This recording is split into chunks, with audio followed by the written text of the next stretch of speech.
iniciando o ano com expectativas positivas para o mercado acionário, certo, Rodrigo Moliterno? Exatamente. 2021 promete bastante, mas muito desafios também pela frente, né, Cá? Exatamente. Então, o objetivo do vídeo é refletir um pouco o que foi esses últimos 3 meses de 2020 para o Ibovespa, que foi aí bem positivo o último trimestre. O retorno do investidor estrangeiro marcou, né, os negócios no mercado doméstico, foi positivo para a taxa de câmbio, esse fluxo do investidor estrangeiro para o mercado acionário e também, lógico, acabou beneficiando as ações das empresas aqui no Brasil. E a grande dúvida é se esse movimento irá perdurar ao longo do primeiro trimestre de 2021 e a gente vai tentar listar aqui alguns fatores que a gente tem que monitorar para entender se esse fluxo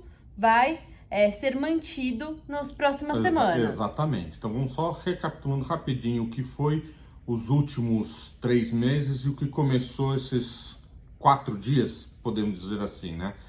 Então, como você mesmo colocou, no último trimestre, a aversão a risco melhorou bastante, principalmente por conta das vacinas, né? Começando já a ter a sua eficácia comprovada, começando já a ter datas de vacinação. Então, isso daí trouxe um certo otimismo global em todas as economias, que a gente, com o mercado já líquido, a gente começou a ver em todos os mercados acionários um fluxo bastante positivo. E o Brasil, obviamente, não seria onde ficar de fora, dado que ele se encontrava numa condição muito boa, no sentido de as empresas haviam feito a sua lição de casas nos trimestres anteriores, haja visto os resultados positivos que foram sendo divulgados ao longo dos trimestres, e a gente tinha, para nós, um agravante, mas para o estrangeiro um fato positivo.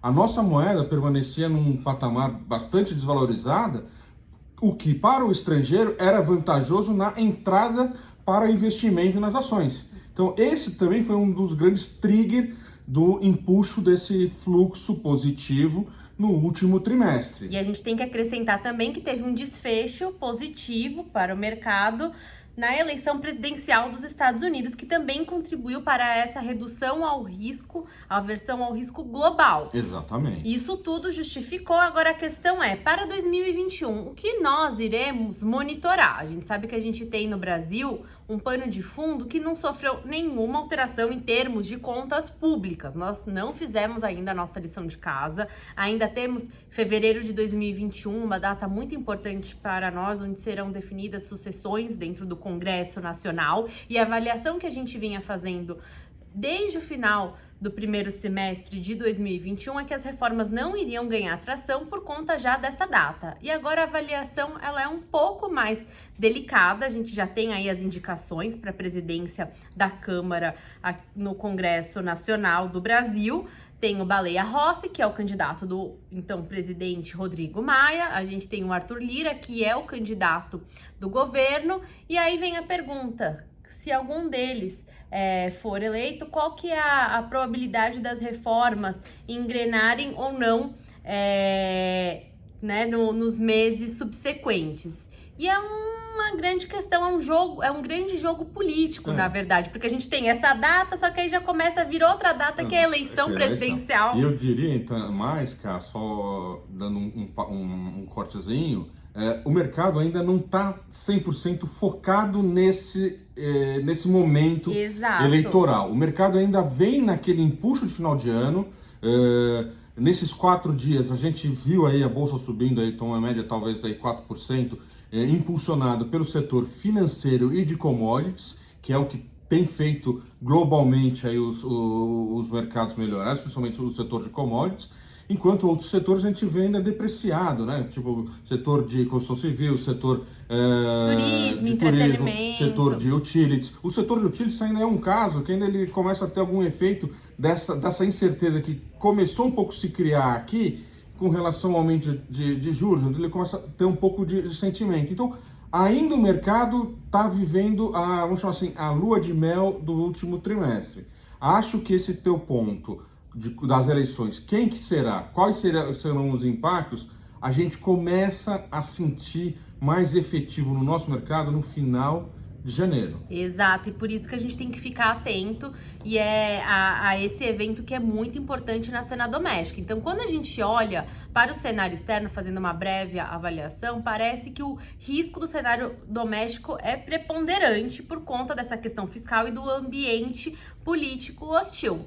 No cenário externo, a gente também tem algumas questões aqui a pontuar, começando pelo processo, né, da vacinação mundo afora. A gente não acredita que a questão da distribuição e da vacinação em si possa causar muitas turbulências nesse momento, mas a gente acredita que o noticiário pode se estressar em algum momento, por conta talvez de efeitos colaterais das vacinas, em algum momento não tão já.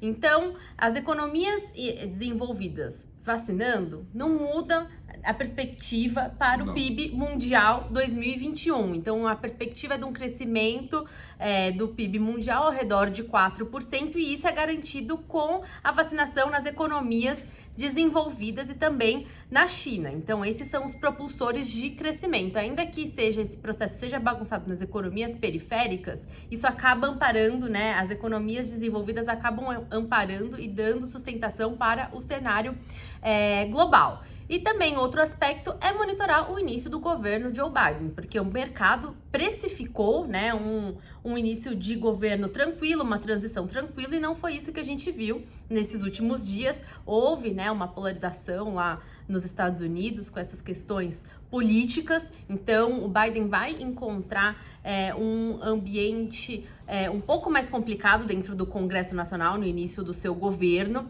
A gente também fica monitorando como que ele vai tocar a questão de taxação dentro, né, do setor empresarial. A gente sabe que isso já repercutiu principalmente nas empresas de tecnologia, na Nasdaq, e também como que vai ficar a questão da guerra comercial, porque o mercado precificou que vai ter uma tratativa aí, que o Joe Biden vai tocar super bem a questão com a China, mas isso também subestima um pouco a vontade própria do governo chinês. Então a gente tem que ver como que ele vai ser essa atuada em relação às questões comerciais. Por mais que a gente tenha um noticiário menos nocivo, menos agressivo, né, esse embate, a gente tem que ver como que vai ficar essa relação bilateral Estados Unidos e China. Então são esses dois pontos no cenário externo. No cenário interno, lógico que não tem como fugir essa questão do fiscal. A gente tem os emergentes sendo beneficiados por essa enchente, né, essa liquidez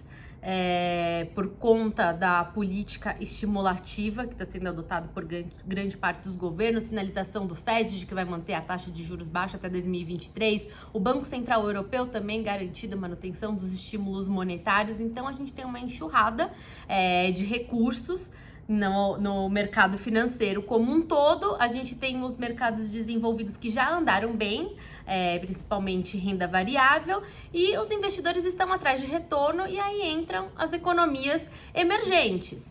Para o Brasil continuar tirando proveito desse fluxo, a gente teria que ter um pouco mais de consistência em relação à saúde das nossas contas públicas, e é aí que a gente peca, e por isso que a gente tem aí fatores de vulnerabilidade nesse processo de ingresso do investidor estrangeiro. Então, eu acho que esse é o principal ponto de instabilidade para o mercado doméstico. Exatamente. Acho que você deu uma explanação geral aí muito, muito correta, e no final a mensagem é um ano positivo, sim, para o mercado acionário global e local. E no nosso local, a gente tem que, no início aqui, tomar cuidado com esses pontos que você levantou, aonde pode sim trazer um pouco de volatilidade para os mercados. Tá? Então, eu vejo, como havia comentado, um ano muito positivo. Tomar cuidado com o final de janeiro, fevereiro e março, é onde acredito haver essas disputas entre governo e Congresso, que a gente sabe que tem. Exato. Tá? E depois volto a ver o mercado já mais calmo. Acho que, como você mesmo colocou, talvez não tenhamos todas as reformas e PECs e tudo que a gente acredita que deveriam ser aprovados mas vamos ter algumas, acho que o mercado já entra nessa onda, né? E a gente ainda continua recebendo esse fluxo positivo do dinheiro global buscando aonde se rentabilizar mais, dado que a gente está naquele ambiente de juros extremamente baixo, quando não zero, globalmente, e os investidores estão avessos a buscar um retorno melhor, né? Exato, e é analisar também setor a setor, porque cada um se beneficia de um momento, seja bom ou ruim, de alguma maneira. Exato. E outra situação que vamos monitorar no Brasil é que muito provavelmente as economias emergentes, diferente das economias desenvolvidas, devem experimentar uma elevação da sua taxa de juros, principalmente aquelas economias que não fizeram a lição de casa, né, de sinalizar uma trajetória decrescente do endividamento em relação ao PIB. É o caso do Brasil. Muito provavelmente a gente deve ver um processo de elevação da taxa Selic, não que essa taxa deixe de ser estimulativa. O mercado está precificando 2021 uma taxa Selic de 3%. Nós aqui na Veda estamos trabalhando com uma taxa um pouco maior, uma taxa Selic de 4%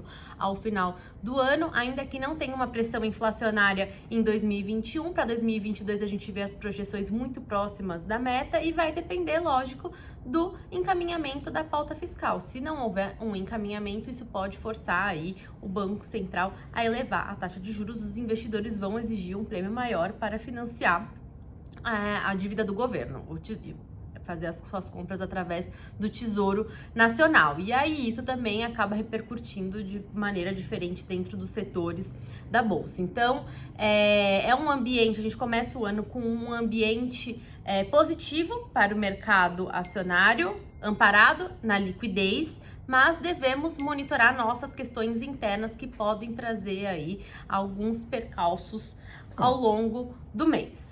Exatamente. Ficar atento, como a gente falou. Acho que tem muitas oportunidades aí no mercado. A gente vai ter que garimpar. Muitas coisas andaram bastante, são setor de commodities. Outros setores ainda ficaram para trás. Então, assim, vão estar sempre estando de olho, juntando o micro com o macro, entendendo o que está acontecendo no nosso interno política, acompanhando realmente o desenrolar do governo Biden, que isso vai ser muito importante para dar um direcionamento global, né, das recuperações. É uma maior economia, então ela, de certa forma, é o motor. Acredito que o Biden ele vai se empenhar em fazer a economia dele, pelo menos nesse primeiro momento, voltar a tracionar, voltar a andar. Então, a gente pode esperar bastante incentivos ou novos pacotes nos Estados Unidos, ainda mais agora que ele tem a seu favor a Câmara e o Senado, né? Então, talvez seja mais fácil isso daí, mas assim, ficar de olho. E se sair desse cenário que é o que o mercado está precificando, a gente pode ter alguma movimentação. Então, acho que o objetivo um pouco desse vídeo é listar alguns fatores para a gente seguir monitorando juntos aqui nas próximas semanas. Lembrando que tudo que a gente comenta aqui nesse vídeo, né, é uma opinião própria nossa da avaliação do cenário que a gente faz macroeconômico, não corresponde a uma recomendação. Tenham um bom início de ano e bons negócios. Bons negócios a todos.